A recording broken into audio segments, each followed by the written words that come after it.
Clostridium tetanicae.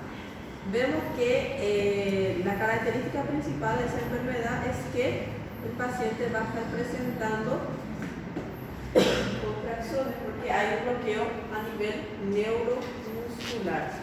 Vemos que para que aparezca este cuadro de tétano, el paciente tiene que tener una puerta de entrada. Y esa puerta de entrada puede ser por lesiones a la hora de, por ejemplo, un paciente que estaba limpiando terreno, justamente se cortó con su máquina, con cualquier objeto punzocortante. Paciente ahí ya va a tener una puerta de entrada. A partir de esa puerta de entrada puede estar ya entrando lo que es el tétano en el organismo del paciente. Vimos también que el tétano puede estar afectando a los recién nacidos, especialmente cuando los partos, por ejemplo, fueron domiciliares y a la hora de cortar el cordón umbilical se utilizó tijeras que no son estériles, o útiles que no son estériles. Entonces todo eso puede estar sirviendo para que el paciente desarrolle un cuadro de tétano. Vemos que entonces puede estar afectando pacientes adultos como también recién nacidos, criaturas, y entre las características clásicas entonces el paciente va a estar presentando un cuadro de contractura. En el caso más severo el paciente ya llega con la posición de arqueamiento, la posición arqueada que se conoce como opistótolos. En los pacientes recién nacidos, cuando adquieren la bacteria durante el corte del cordón umbilical, entonces veremos que las manifestaciones clínicas aparecen 7 días después del nacimiento. Por eso se conoce como mal de los 7 días. El paciente va a quedarse con una característica clásica de la enfermedad, que es la frente plegada, porque va a estar presentando plegamientos en la zona. El pacientito va a presentar la boquita en posición o en actitud de niño, porque el paciente va a quedar endurecido toda la parte muscular de la región bucal. El pacientito también va a presentar los ojos cerrados con fuerza, el llanto débil. ¿Qué quiere decir eso? El paciente va a llorar, pero no va a tener esa fuerza, digamos así, como los de las criaturas. Cuando lloran siempre tienen una fuerza, los pulmones están a flote. Entonces esos pacientes que tienen el mal de 7 días van a presentar un llanto débil, como si fuera un lloro frágil, y va a estar presentando lo que sería la posición que va a ser posición fetal, o también conocida como posición en prostótomo. Entonces esa va a ser la característica de lo que sería el tétano del recién nacido. Entonces podemos ver que en toda lesión que haya, el paciente va a tener una puerta de entrada para lo que es el tétano. En el caso vamos a estar teniendo también lo que es el tétano puerperal. En el tétano puerperal va a aparecer el cuadro de tétano después que la mujer tuvo un parto, o puede ser que tuvo un aborto, y eso va a servir como una puerta de entrada para que la bacteria entre y realice sus afectaciones en la parte del organismo del paciente. Vemos que intensidad, la duración y la frecuencia de las contracturas va a estar variando mucho con la forma de presentación. Si es un cuadro sobreagudo, entonces el cuadro generalmente no va a ser demasiado grave, demasiado intenso, y las manifestaciones aparecen en ese periodo de incubación que vimos, que es de 8 a 21 días, especialmente. ¿Cuántos días? 8 a 21 días. Doutora, Quando aparece o corte, a vacina tem validade quantos anos? especialmente se coloca cuando se ve en el carnet y demás cosas, es de 10 años. 10 anos, né? Sí, 10 años. Entonces, por eso tenemos que ver cuánta dosificación tuvo el paciente. Si tiene más de 3, entonces, si tiene 3 o más, entonces está bueno todavía para el paciente, dependiendo de la edad del paciente también. ¿No está grande que tomar? Sí. Y vemos que, según la puerta de entrada, también entonces podemos estar encontrando el tétano traumático, que es el tétano más frecuente, digamos así, que va a ser por causa de heridas, fracturas,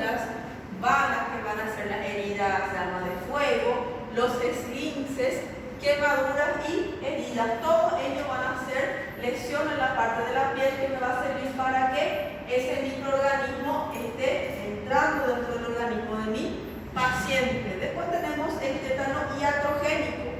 Esta palabra, iatrogénico, nosotros vamos a estar viendo siempre que haya algún tipo de mala praxis. Por ejemplo, el paciente va a realizarse la extracción de un diente, va a arrancar un diente.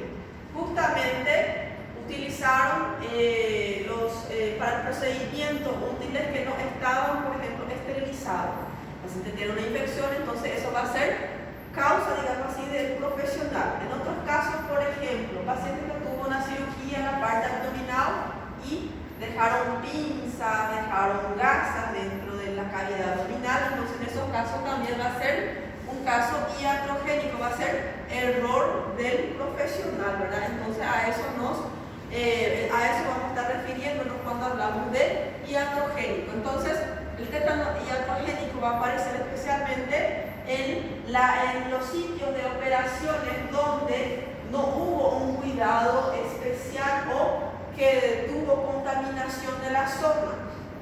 Por ejemplo, también contaminación de inyecciones o contaminación a la hora de estar cortando lo que es el cordón umbilical, extracciones dentarias, abortos, partos, y vemos que cuando muchas veces llegan del hospital pacientes que tuvieron abortos en casa o en médicas clandestinas, digamos así, vemos que la paciente puede estar desarrollando lo que es tétano. En esos casos, por ejemplo, cuando esa paciente realiza el aborto fuera del hospital, fuera de una clínica y todo más de forma clandestina, en su casa o en una médica, dicen acá bastante, que trabaja con hierbas medicinales, con todo eso. Entonces, en esos casos vamos a estar llamando de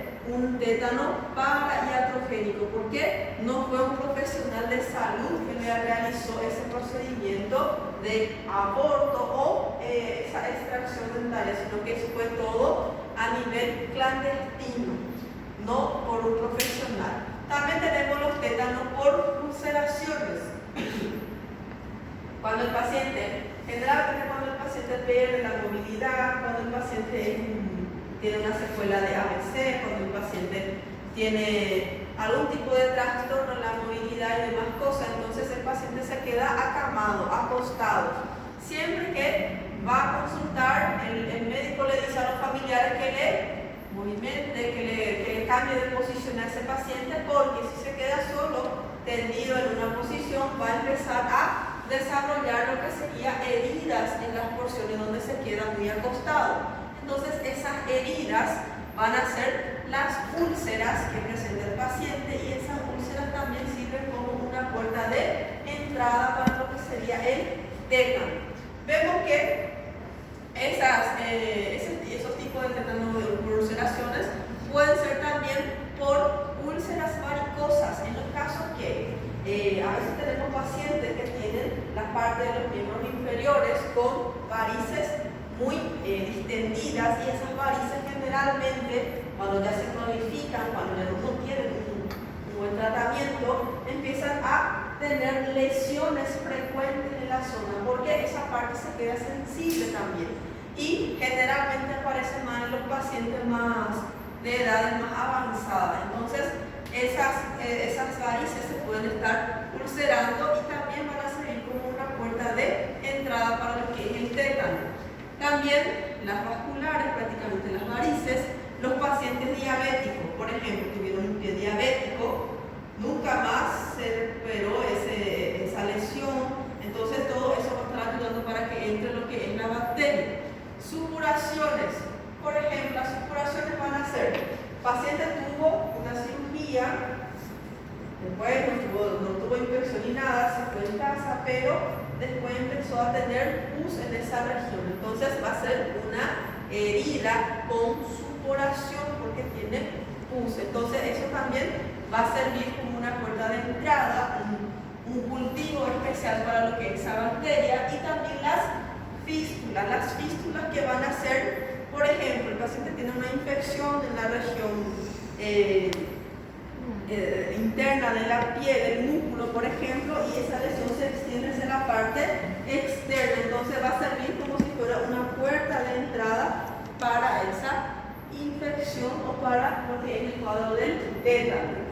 El tétano indeterminado. Cuando hablamos de tétano indeterminado, va a ser aquel cuadro donde el paciente presenta tétano, pero no tiene puerta de entrada, no tuvo cortes, no tuvo lesiones, paciente no se realizó, no tuvo un parto reciente, no tuvo abortos. Entonces no tenemos una puerta de entrada segura. Puede estar apareciendo especialmente cuando ese paciente estaba limpiando entre los dientes y ese escarbadiente tipo afectó o rompió esa zona y el paciente muchas veces no se acuerda, entonces eso puede ser la puerta de entrada en esos casos. Es más raro. ¿Cómo yo voy a estar diagnosticando los cuadros de tétano en los pacientes? Siempre tenemos que tener en cuenta la parte clínica. Siempre se dice, la clínica es soberana. Entonces, los pacientes van a estar, me llega el paciente a través de la anamnesis, la exploración clínica, yo ya sé física, yo puedo estar viendo si el paciente tiene trismus, si tiene raquialgia, si tiene contracturas, todo eso puedo estar viendo. Más todavía si el paciente tiene esa posición de arqueamiento ahí, más todavía voy a estar pensando, bueno, es un caso de tétano, tiene rigidez en la zona de la nuca, todo eso. Anamnesis es todo lo que vemos en el paciente. Acá yo todavía no toqué el paciente, sino que solamente al ver al paciente, sus signos y síntomas ya me ayudan al diagnóstico. Y la exploración física es cuando voy viendo por aparatos, sistemas, todo el órgano del paciente y veo las afectaciones, como por ejemplo esas contracturas. Para el diagnóstico también tengo que tener un antecedente de una puerta de entrada, una lesión en la parte del piel, la piel del paciente, en la parte del cuero cabelludo, si el paciente tuvo algún tipo, la paciente tuvo aborto, si tuvo parto recientemente, y por eso se dice que toda herida puede ser tetanigena, porque de la cabeza. Tetanigena porque toda lesión puede ser una puerta de entrada en ese paciente. Y también lo que me llama la atención bastante es que el paciente tenga trismus o ataques de contracturas musculares a la hora de la estimulación. Si el paciente viene y te dice que presenta alteración, no consigue más tragar las cosas, está todo rígido en la parte de la boca, los dientes, también tiene contractura muscular, también tiene unos espasmos, a veces dicen. Entonces, a la hora de la consulta muchas veces no presentan, pero se acuerdan que en el tétano nosotros no podemos estar colocando, digamos, estímulos sensoriales, por ejemplo, luz fuerte, sonido, muchas veces no podemos palpar porque él empieza a presentar el cuadro de contracciones o de trismo. Entonces, si a la hora de la palpación o de algún tipo de estímulo el paciente empieza a presentar estos cuadros, entonces eso también me va a estar ayudando a diagnosticar lo que es el tétano. Y los exámenes complementarios vemos que tienen poco valor. ¿Por qué? Porque en la mayoría de los casos, cuando se hace algún cultivo en esa zona de la lesión, puede ser que el resultado salga negativo. Entonces, si me sale un falso negativo, entonces no me va a estar ayudando. Bueno, le hice una vez, me salió negativo, no es tétano. ¿Qué puedo pensar? Entonces, por eso tiene poco valor, pero es lo que se va a estar pidiendo al paciente porque no hay otros métodos más. Dentro de los exámenes entonces complementarios que vamos a estar pidiendo, siempre cuando hablamos de exámenes complementarios van a ser toda la parte laboratorial, la parte de imagen, todo eso. Cuando es manifestación clínica, es todos los signos y síntomas que el paciente presenta. Me acuerdo que el año pasado creo que fue que puse manifestación clínica y me puso laboratorio, tomograma, otras cosas, pero son estudios complementarios que me van a estar ayudando para el diagnóstico de la enfermedad. Dentro de los exámenes complementarios voy a estar utilizando cultivo del sitio de la herida, porque mismo que muchas de las veces salga negativo, no hay otro método específico para lo que es el tétano. Vamos a usar la clínica y siempre pedir el cultivo en ese paciente. Y vamos a estar pidiendo también la prueba de anticuerpo para tétano, y también el laboratorio en estos pacientes puede ser normal. En algunos casos suele haber una leucocitosis en estos pacientes. El líquido cefalorraquídeo. ¿Por qué voy a estar pensando en hacer un líquido cefalorraquídeo? ¿Se acuerdan que uno de los métodos o diagnóstico diferencial del tétano es una meningitis? Porque el paciente presenta rigidez en la parte de la nuca. Entonces, generalmente en la meningitis nosotros pedimos una punción lumbar para estar viendo si encuentro qué tipo de microorganismo tengo en el líquido cefalorraquídeo.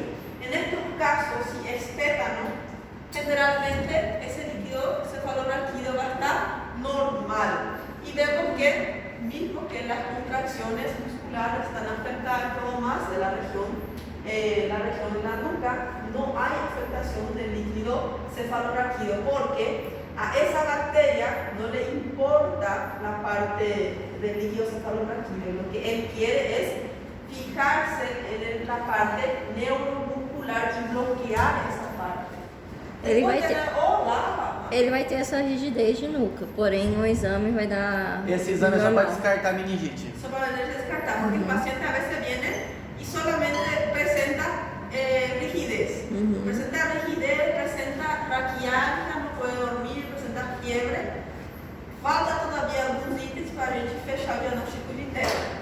Nosotros nos quedamos pensando, o es tétano o meningitis, justo en una criatura.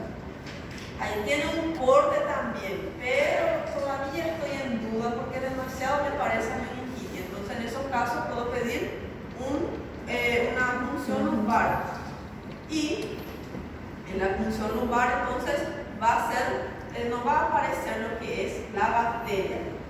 Después, las enzimas musculares son las que pueden estar apareciendo altas porque hay una afectación en la parte muscular del paciente. Entonces, como hay afectación en la parte muscular, las enzimas musculares pueden estar altas. No hay ningún tipo de afectación en lo que sería el electrocardiograma del paciente, porque la afectación no está en la onda, no va a estar afectando el trabajo de la parte cardíaca. Y también el electromiograma también no tiene afectaciones. Cuando yo realizo un electromiograma del paciente, entonces no hay nada de afectaciones, porque no es en la funcionalidad, sino que es en la parte de la sinapsis lo que hay ese bloqueo. Entonces no consigo ver en esos estudios. Y otra cosa que tengo que tener en cuenta, si el paciente viene con una ahí también aparece un síntoma ni nada del tétano, pero el paciente me viene a urgencia porque tiene un corte, porque justamente estaba limpiando el patio de la casa, después se cortó con su machado o lo que sea. Siempre preguntar al paciente sobre su carnet de vacunación, porque a partir si no tiene o si le falta las dosis, entonces yo ya le coloco al paciente para evitar un cuadro de tétano. En estos casos, si el paciente ya llega con un cuadro de tétano, o yo le voy a estar diagnosticando, entonces yo necesito también ver la parte de la inmunización en el paciente, porque si no tiene vacuna, entonces ahí yo tengo más probabilidad o más chance de que sea un tétano.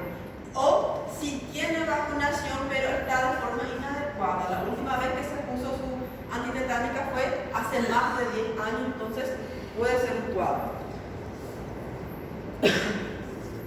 Los diagnósticos diferenciales. ¿Qué serían los diagnósticos diferenciales?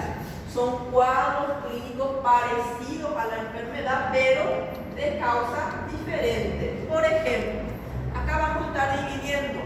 El paciente puede estar presentando trismus y puede presentar también contracciones musculares o aumento del tono muscular en los casos de, tenemos dividido en locales y generales. Cuando hablamos de locales, van a ser en locales específicos. Por ejemplo, si es local, el paciente puede tener trismo o aumento del tono muscular en los casos de flemones dentarios, cuando por ejemplo tiene una infección o una afección cerca de la parte, eso puede estar produciendo en el paciente un trismus porque va a estar afectando los nervios de la región facial del paciente y puede estar afectando también la parte de la musculatura. A veces hay pacientes que se quedan con rigidez en esa zona, no puede ni movimentar, está todo aumentado porque es causa de ese flemón dentario. En los casos también de flemones amigdalares, el paciente cuando tiene afectación de las amígdalas, especialmente cuando esa amígdala está inflamada, cuando está muy aumentado, cuando tiene pus, entonces el paciente no consigue ni estar tragando lo que es la comida, además, o sea, le duele demasiado, a veces se queda, no consigue ni movimentar, se queda todo con la parte muscular todo afectado también. Entonces es parecido a tétano, pero es de otra causa.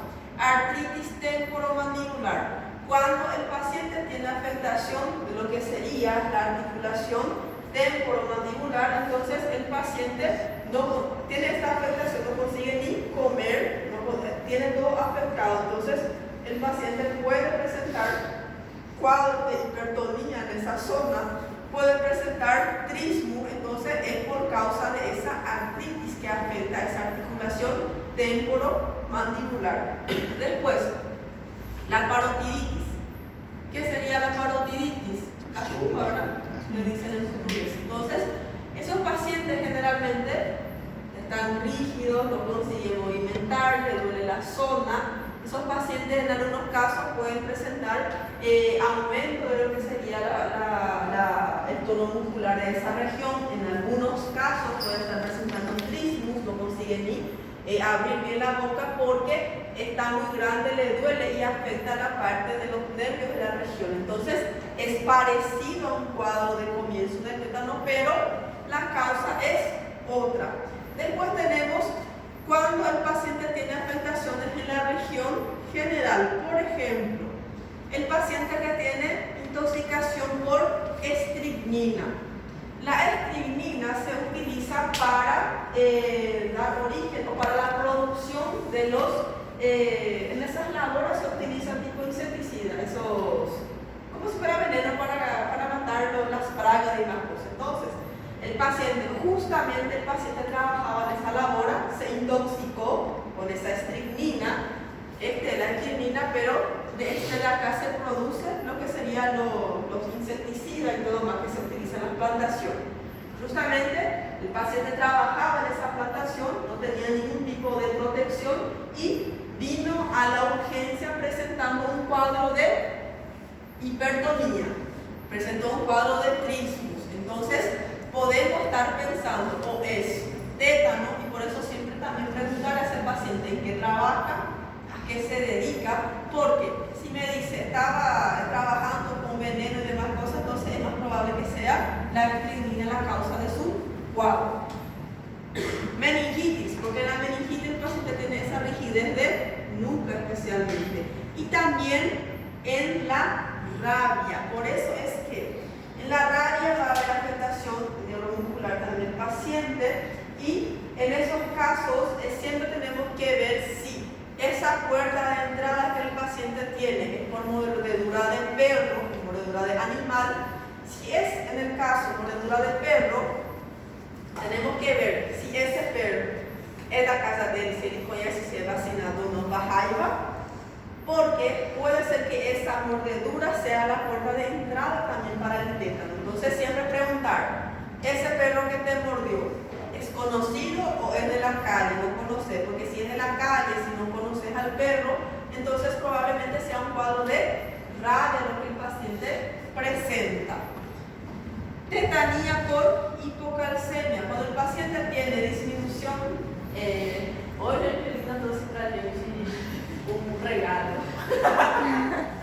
Entonces, vemos que la tetanía por hipocalcemia va a ser cuando disminuye demasiado el calcio en nuestro organismo, nosotros empezamos a desarrollar cuadros de contracturas musculares. Entonces, por eso se dice tetanía por hipocalcemia, distonía por neuroléptico, en los casos que el paciente tiene tratamiento para la parte neurológica, para enfermedades neurológicas, psiquiátricas. Entonces, cuando toma demasiado, pasa de la dosaje, tomó a más, entonces puede producir también esa contractura de la parte muscular. Y la metoclopramida, que es un medicamento bastante usado porque es un antiemético, evita que vomitemos. Entonces, si yo esa metoclopramida estoy tomando de forma, no estoy dosificando de forma inadecuada, estoy tomando, entonces puedo estar desarrollando también un cuadro de espasmos o contracturas musculares. Epilepsia, porque en la epilepsia el paciente tiene esas convulsiones tónico-clónicas que son muy parecidas a lo que es el tétano. La histeria, que es una enfermedad también de la parte psiquiátrica, pero puede estar pareciendo su cuadro junto a la histeria, de esa convulsión y todo lo que el paciente relata tener.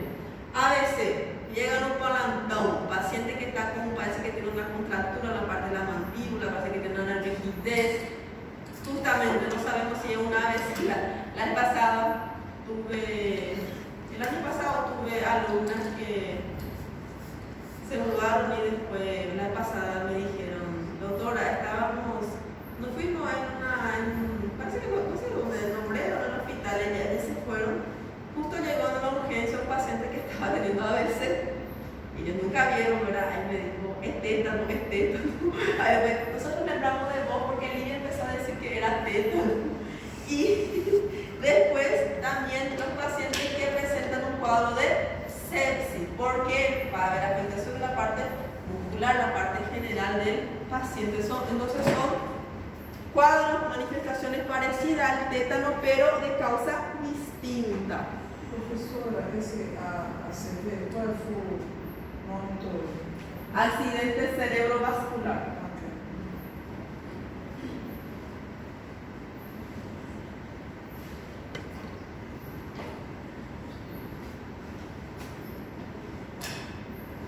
El tratamiento. Entonces, para el tratamiento, nosotros debemos siempre estar, cuando nosotros sospechamos que el paciente tenga tétano, entonces tenemos que extremar las precauciones, porque tenemos que realizar un tratamiento rápido en ese paciente. Generalmente, si le vamos a hospitalizar al paciente, tenemos que colocarlo en la unidad de cuidados intensivos, no UTI, también es porque en un lugar tipo sin mucho ruido, sin mucha gente pasando, las luces también ya ayudan y tenemos que colocarle también ya el UTI porque en cualquier momento ese paciente puede presentar un laringoespasmo, que va a ser el paciente que tiene espasmo en la parte de las vías respiratorias, y si tiene ese espasmo no va a conseguir respirar y el paciente puede fallecer. Entonces, por eso ya se le debe de colocar en la unidad de cuidados intensivos, porque si hay ese laringoespasmo, los músculos de la respiración son los acometidos y el paciente puede desarrollar una crisis asfíctica. Parece que parece que algo le está enforcando, digamos, el paciente no consigue respirar porque está todo contraído los músculos de la respiración. Y otra cosa también, debemos de estar cuidando, colocando al paciente en esa sala sin luz, sin ruido, sin estímulos, porque si el paciente presenta trismus, si el paciente empieza a presentar contracturas, si el paciente presenta lo que es un laringoespasmo, es muy difícil de intubar al paciente. Imagina só, o paciente está assim, para intubar esse paciente. Você vai tirar uns 2 dentes, mas não vai conseguir. El paciente tiene laringoespasmo. Si se cierra, digamos así, la parte de la epiglotis, por ejemplo, ¿cómo va a pasar el caño por ahí para la respiración? Entonces, por eso se tiene que extremar los cuidados en estos pacientes. siempre ya colocarle en el UTI, en la unidad de cuidados intensivos, con luz, sin luces, ruidos ni dolores. Por eso es que generalmente cuando el paciente está en el UTI, nosotros tenemos que ver los signos vitales a cada rato, pero en estos casos vamos a estar colocándole a través del monitoramiento y todo más, porque si yo a cada rato voy, mido la presión, veo su saturación, temperatura, toda vez que paso eso, voy a estar estimulando al paciente, voy a estar movimentando al paciente y con esos estímulos el paciente puede estar presentando nuevamente lo que serían las contracciones. Entonces, por eso es que el control de funciones vitales va a ser de menos veces en el día para no estar estimulando tantas veces a tu paciente.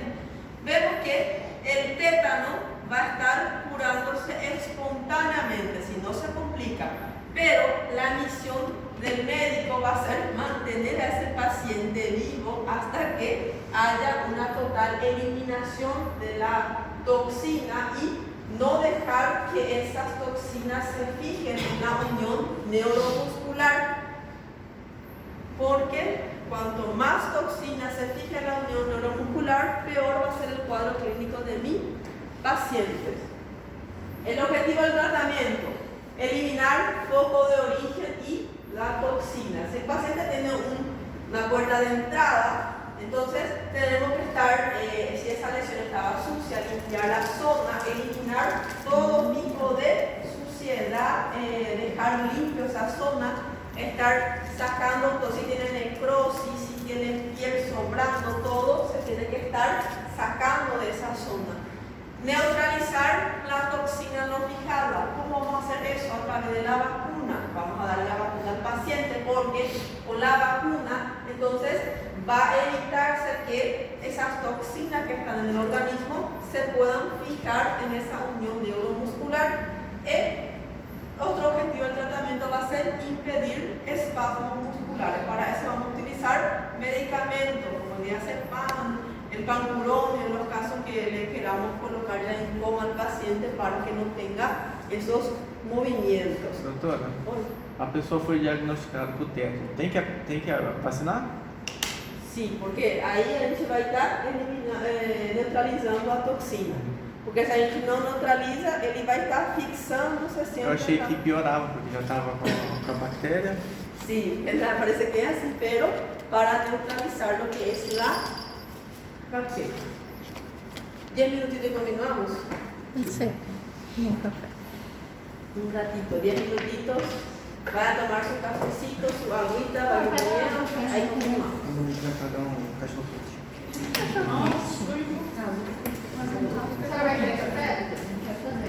Por favor, vamos ver. Vou imprimir para baixo? A senhora não adiantou a aula? Sim. Eu estava preparado para as 4 horas. Meio de prato.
Obrigado.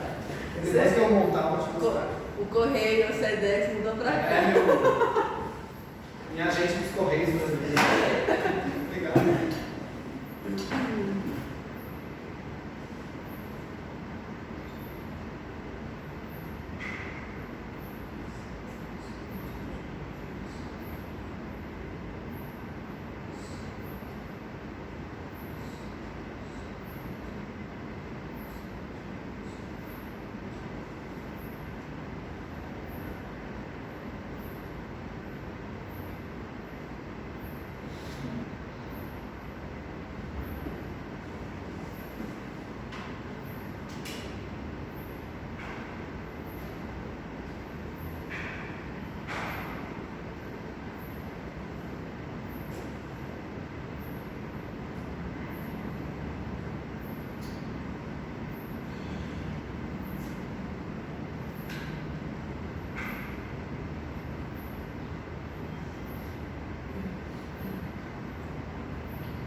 Muchísimas gracias.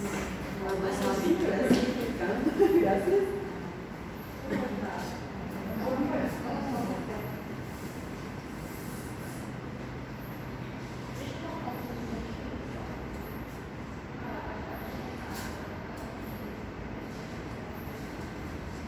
Amanda e Vitor, vocês estão em que semestre? Tirando aqui. Era pra gente estar no nono, né? Porque eu não vi você no nono hoje. Porque não tava dando choque de horário. Ah, sim, sim, sim. Aí ficou pro semestre que vem. Sim, vai passar voando. O segundo semestre sempre passa mais rápido ainda do que o primeiro. E você, Vitor? No sexto e no sétimo. Sétimo, sétimo. Tá voando, daqui a pouco já tá no internado, já tá sendo muito Era bom. no nono, não é certo. Hã? Era pra estar no nono, não é certo. Muito barato. Aí, pero passou rápido. A Lavínia, não é Lavínia, Lavínia está no internado. Era, como se chama su nome? Gisele. Gisele, eu sempre quero confundir com o nome de Lavínia, porque Lavínia também é loirinha. Sim. Aí me chama Lavínia, mas Lavínia já está no internado. Después porque estoy un poco llena todavía. Yo me fui a almorzar, salí de acá casi 12:30, tenía clase a la 1. Y a la hora, parece que hace rato estaba en la otra clase y me dijo la doctora, ¿este es el cricoide o este? Ahí después le dije, le mostré de ella, le toqué y le dije después, yo cuando toqué acá parece que estaba todo el le dije, acá le mostré en ella porque el brillo aprieto y parece que estoy todavía.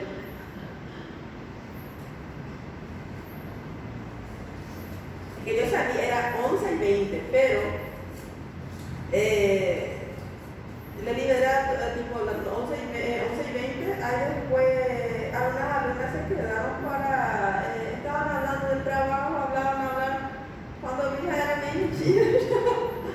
As coisas não tinham aula no nono, foi hoje, às 3?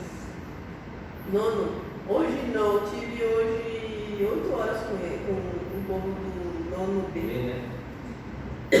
Hoy yo descubrí a la doctora Gabriela. Por eso no estoy más en clínica, porque choca con un fisio. Choca con fisio, semiologia choca con enfermedade infecciosa. Por isso está dando sempre, doutora. Sempre a doutora Gabriela. Sempre ela. Semio 2 y clínica médica 1 y 2. Semio 1 es con la doctora Mirta.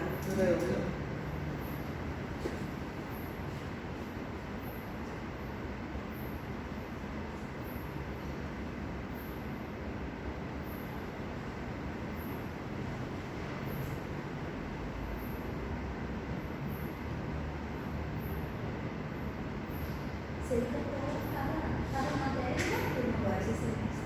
Oi? Fazendo sócio, enfermidades, papo médica 2. Tá igual eu em cada semestre. E ainda dermato fica assim. Lembrado, estou com a doutora Alice, verdade? Isso. Muito mal.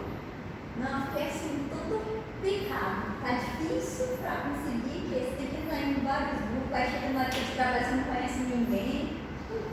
Pero después cuando va, Esse semestre é regulariza, graças a Deus. E quando eles colocam as provas no mesmo horário, O meu 3 pai, provas. o meu pai é mesmo horário. Eu tive que fazer outra turma. Nossa, eu chocava com outra turma, mesmo que eu quisesse fazer, né? Só no dia eu fiz 3 provas. Aí o que eu fiz? Aí eu fiz assim, Então. eram 2 provas, né? Já no outro dia, né? No dia anterior. E aí eu coloquei assim, meia hora numa prova e meia hora noutra prova. Era. Deixa eu olhar. Você falou que não tinha feito trabalho. Doutor, você viu a onça lá que pegou o cara lá? Eu fui chegar pra ela. E ela voltou essa noite, a senhora viu? Nossa, é muito triste, eu achei muito triste, porque o caseiro estava trabalhando ali. É, era amigo do Ícaro. Não, não.